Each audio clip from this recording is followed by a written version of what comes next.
အားလုံးပဲမင်္ဂလာပါခင်ဗျာ Vocal Talks ကနေပြီးတော့မှပြန်လဲကြိုဆိုလိုက်ပါတယ်ကျွန်တော်ဒီနေ့မှာပြောပြဖို့ရွေးချယ်ထားတဲ့အကြောင်းအရာလေးကတော့ကျွန်တော် comment မှာလာပြီးတော့မေးထားတဲ့ဟာလေးဖြစ်တယ်မိန်းကလေးအတန်ဖြစ်နေတာဘယ်လိုပြုပြင်ရမလဲမိန်းကလေးအတန်ဖြစ်နေတာကိုပို့ပြီးယောက်ျားလေးအတန်ဖြစ်လာအောင်ပေါ့နော်နည်းနည်းပို့ပြီးအတန်အော်လာအောင်ပြုပြင်လို့ရသလားပြောင်းလဲလို့ရသလားဘယ်လိုလုပ်ရမှာလဲဆိုပြီးတော့မှကျွန်တော်မေးထားတဲ့ဟာလေးဖြစ်ပါတယ်ခင်ဗျာဒါလေးကိုကျွန်တော်ကဒီကနေ့ရှင်းပြပေးသွားပါမယ်ပထမဆုံးမေးရမယ့်မေးခွန်းကတော့ကျွန်တော်တို့အတန်သေးနေတဲ့ဟာအတန်ပါနေတဲ့ဟာကိုဘယ်အတိုင်းတာထိပြောင်းလို့ရလဲဆိုတဲ့ဟာပဲဖြစ်ပါတယ်ဆိုတော့ဒီလုံးဝပါပါလေးကနေအတန်ငင်သားသားလေးကနေပြီးတော့မှဟိုလိုကြီးလုံးဝအော်ထွက်နေအောင်ထိတော့အဲ့လိုကြီးတော့ပြုတ်ပြင်လို့မရဘူးပြောင်းလဲလို့မရဘူးဒါပေမဲ့ကျွန်တော်တို့ရှီရင်ဆွဲအတန်ပင်ကိုအတန်ကိုမှပို့ပြီးတော့ထူလာအောင်အတန်ပို့ပြီးတော့မှလုံလုံလျားလျားဖြစ်လာအောင်ပို့ပြီးတော့မှတီတီငင်လေးဖြစ်အောင်အဲ့လိုတွေတော့ကျွန်တော်လေ့ကျင့်ယူလို့ရပါတယ်ဟုတ်ကဲ့ပါဆိုတော့ဒီအတန်လေ့ကျင့်တဲ့နေရာမှာအတန်ပို့ပြီးထူလာအောင်အတန်ပို့ပြီးတော့မှထုံးကြီးလာအောင်ငိန်လာအောင်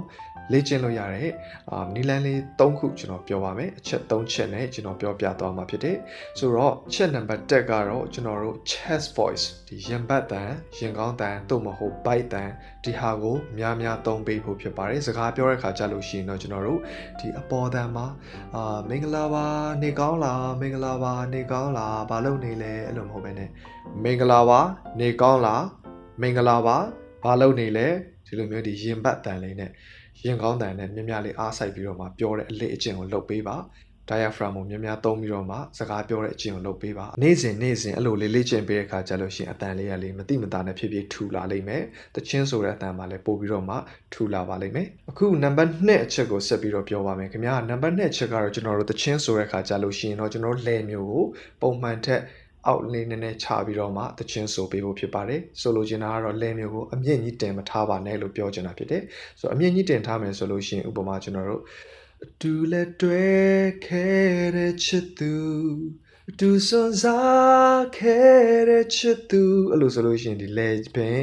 လဲမျိုးကိုအမြင့်မှာထားတယ်အတန်ရဲ့ placement ကိုအမြင့်မှာထားတယ်အဲ့ဒါကိုကျွန်တော်တို့အောက်ချပြီးဆိုပေးရပါမယ်အတူလက်တွဲခဲ့တဲ့ချစ်သူအတူစွန်စားခဲ့တဲ့ချစ်သ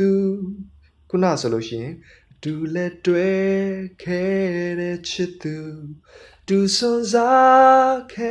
့တဲ့ချစ်သူအမြင့်နေမှာဆိုလို့ရှိရင်ပို့ပြီးတည်တာတယ်လဲမျိုးလေးကိုအောက်ချပြီးဆိုပေးပါအရန်ကြီးအမြင့်မှာမထားပါနဲ့ placement ကိုအရန်အမြင့်မှာမထားပါနဲ့နံပါတ်3အချက်ကိုအခုပြောပါမယ်ခင်ဗျာနံပါတ်3အချက်ကတော့ဒီကျွန်တော်တို့ရှေ့ကပထမတစ်ချက်နဲ့ဒုတိယတစ်ချက်နဲ့ပြောသွားတဲ့ဟာနဲ့ပို့ပြီးတော့မှဆက်ဆက်မှုရှိတယ်အဲ့ဒါကတော့ကျွန်တော်တို့ဒီတချင်းဆိုတဲ့အခါကြားလို့ရှိရင်စကားပြောတဲ့အခါဖြစ်ဖြစ်ဒီအတန်မီတဲ့နေရာပေါ့နော် resonance ဖြစ်တဲ့ဟာကို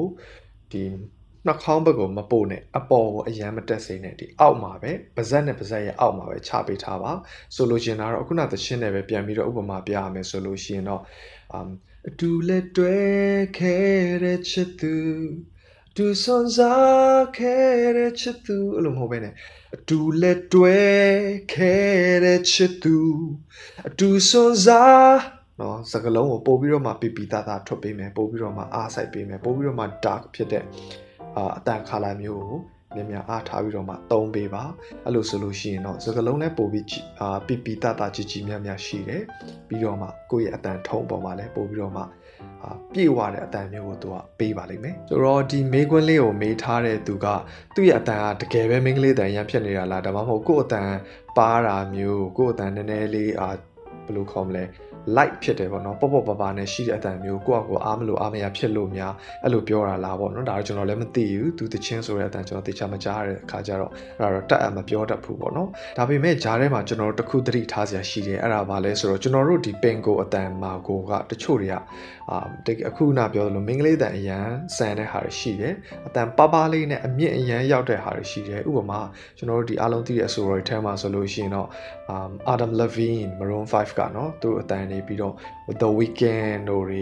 ေအဲ့လိုတွေဆိုလို့ရှိရင်လည်းဒါအတန်တော်တော်လေးပါပြီးတော့မှဒီဟိုအပေါ် register မှာပဲသူတို့အရန်အားတန်တဲ့လူတွေဖြစ်တယ်ပေါ့နော်ဆိုတော့ဒါလည်းသူတို့ရဲ့ထူးခြားမှုဖြစ်တယ်သူတို့ရဲ့အားသာမှုဖြစ်တယ်ဒီမိန်းကလေးတန်ဖြစ်နေလို့အတန်ပါနေလို့တချင်းဆိုလို့မရဘူးတော့အဲ့လိုအတန်ဖြစ်နေတဲ့အတွက်ကြောင့်ဆိုတော့မဖြစ်နိုင်ဘူးတော့ဒါတွေကလုံးဝမဆိုင်ပါဘူးကိုယ့်ရဲ့အတန် quality ကိုဒါလေးရင်ကောင်းကောင်းလေးပြည့်ဝလေးနဲ့ဖြစ်အောင်ပို့ပြီးတော့မှဂရုစိုက်တဲ့နယ်လို့ကျွန်တော်ဒီကနေ့ပြောချင်ပါတယ်ခင်ဗျာအားလုံးပဲဆင်ပြေကြပါစေကျေးဇူးတင်ပါတယ်